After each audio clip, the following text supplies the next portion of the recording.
What a performance from uThabo Mloisane laphana emuva ko-Kaizer Chiefs bafethu. Lo mjito ulivalile ihlazo.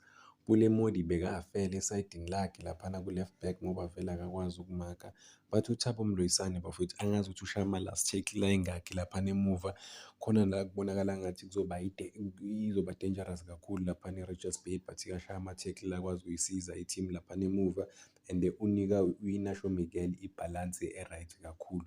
So uyazifikela ku-Chiefs. And what I like ukuthi udlala ngo-right and bekadlala esayidini lakwa-left ngoba i-Kaizer Chiefs ama-centre back wakhona adlala ngabo-right bonke.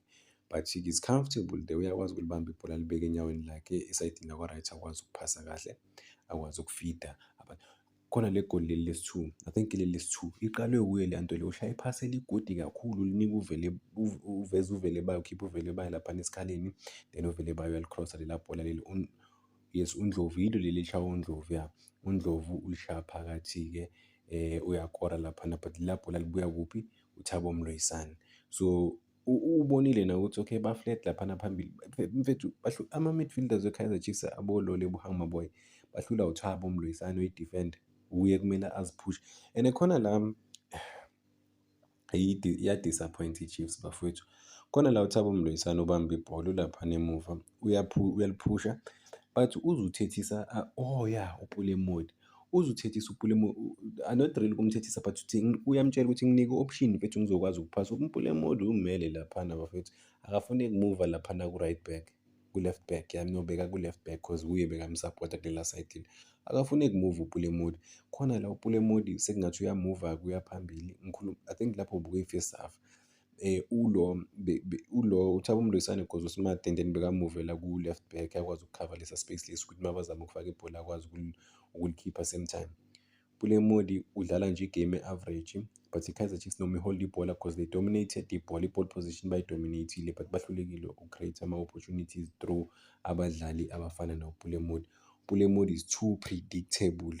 Njalo mebamba ibhola ucabanga ukukhatha. Or if ungeke akhathe uzojika nala abuyele emuva. Yini into or bhekana iyangihlekisa lo mjida lo ngoba uyi-senior player. Or makazolibamba uzophasa kumele kube ne-midfield overlappile noma imnike i-option uzophasa i-midfield, not ukuthi alibamba cross, no. Akayenzi leyo nto leyo uPulemodi, uzolibamba alande iplayer athi cut, lande iplayer athi cut. Iplay eli-predictable, there is no element of danger, nothing. Ufunani ko-Kaizer Chiefs? Why uthole i-contract entsha? Why ungasebenzi kanzima-ke manje sekubona ukuthi okay nangu coach omusha ufikile? Awukho strong ekumakeni, awukho strong eku-attack-eni, ukuba direct, uku-create ama-opportunities. U-strong kuphi-ke? Masingathi siyakudefenda as i-player sothi as uPulemodi u-strong kuphi? But uThabo Mloisane bafethu, what a great performance. And obviously ethimini enkulu udinga isikhathi, but kwi-Kaizer Chiefs asikho isikhathi sokuthi u-adapt, kumele uperforme immediately uma unikwa i-opportunity. uThabo Mloisane bam-introduce-ile I think last week kule game, 10 days ago kule game le beyinkulu, wakwazi ukuperforma again futhi izolo okwazile ukuperforma. Sithemba ukuthi-ke naba-around yena bazokwazi ukuperforma kahle. Inacio Miguel akusiyi-quality le-Kaizer Chiefs bafethu, angibhilivi ukuthi lo mjida lo ufuna i-better contract laphana ku-Kaizer Chiefs. Ahola, I think manje siyahola 400,000. Ngiyaxolisa ukukhipha isalari yakhe, but i-agent lakhe la ekhipha. Ngithi bakhuluma kakhulu ngoba bayachomelana, ngeke ngayisho le nto le ngokuthiwa beyahola over 385,000. Amagoli ayi-2 akhostwe uye lawa magoli lawa mfethu. Okay, ngingasho ukuthi oyi-2, Peterson owenza i-mistake kuleli linye, but ukhona la yenza khona i-mistake. Lo muntu lo uphasa uPeterson eboxini, but uyawabona wonke ama-play. Ikhona iza kuye, ikhona ithi ngihede mfethu, ngihede. Uyahluleka ukuheda ibhola la mjida lo, uhlulwa umuntu osemuva. Hhayi, siyibukele igame. uGumede uthole i-opportunity enkulu 1-on-1 noPeterson, just-ke wafosta ukushaya fast, but umuntu obedlisile lapha no-Inacio Miguel, umuntu okumele ngabe umuntu mebuhola kunawo wonke ama-defenders waku-Kaizer Chiefs, kwazi bani?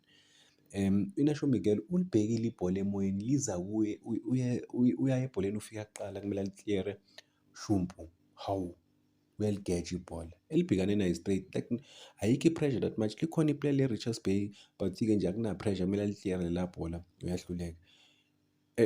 So yazi u-Inacio Miguel uzuma kanjani isikhathi esiningi uma umbukele is very comfortable on the ball, uyakwazi ukudlala playing from the back. Maybe ile nto le hlezi sikhuluma ngayo, but hayi i-modern defender, i-modern defender ngiyaxolisa udodi lelo gama lelo nje o-term nje ukuthi i-modern defender udodi uku-protect-a abantu abangakwazi ukudifenda. Just ukuthi i-defender akumelanga ukwazi ukudlala mfethu, kumele ukwazi ukustopa amabhola, kumele almost uwa-clear-e wonke amabhola. I-Inacio Miguel angakudlalela igame e-clean, ahit amabhola amaningi, but uzoba ne-mistake, every game uzoba ne-mistake. The previous game uye waba ne-mistake futhi enkulu. Every game u-Inacio Miguel. So if i-team u-coach lo Richards Bay uthe iplayer leli Richards Bay lithola i-man of the match, uXulu or ubani loya mjida lo, uthe besazi ukuthi bazoba nama-mistake sibapresile, sizobapressa vele. Okay, ukhulume nge-pitch and ukuthi i-pitch kanjani kanjani, but uyazi ukuthi between u-goalkeeper ne-defense e-Kaizer Chiefs kuzoba nama-mistake. Same thing no-coach we-Richards Bay mekhuluma naye uthi abesazi ukuthi bazoba nama-mistake labantu, and vele babe nama-mistake labantu laphana emuva. But the biggest guy okumele ngabe almost no mistake ulona Inacio Miguel. Uyadonate lo mjida ngamagoli.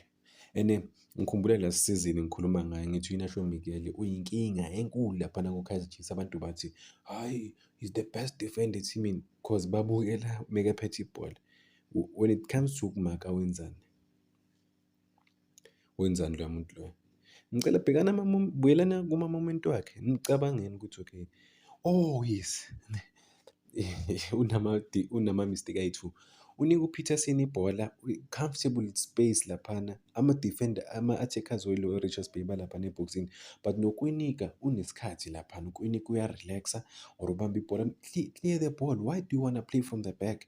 Udlala from the back, ulinika u-Inacio Miguel. U-Inacio Miguel naye ulibuyisela kulo, like babhekene labantu laba from, I think from the right hand side of i-box, ukwinika ubamba ibhola ulinika u-Inacio Miguel. U-Inacio Miguel naye ulibuyisela ulinika ulo Peterson. Peterson-ke under pressure vele uyalikhipha kuba yikhona.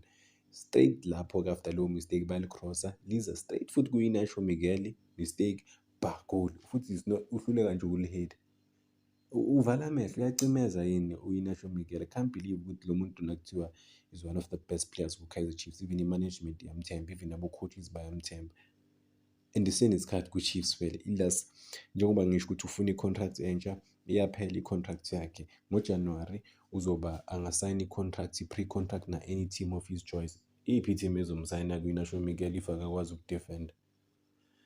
Ukudlalela ama-aerial balls. Bengisamncoma namanje ukuthi ama-aerial balls uyakwazi ukudila nawo, but avele adidizeke umuntu. A-creator, avele adonate ngama-chances abhig ayi-3. Last season wasurvive ngoba I think even nakuGumede, uthi Gumede njengoba agejele opportunity enkulu, usurvive ngoba i-quality lethu siyageja-ke. Ama-forwards walana ku-Betway Premiership ayageja, so ihlazo lakhe liyavaleka. So imagine if wonke lama-opportunities lawa awa-create-ela for amanye ama-team bayawaphanisha almost wonke. Ngabe manje seka-exposed-ke straight.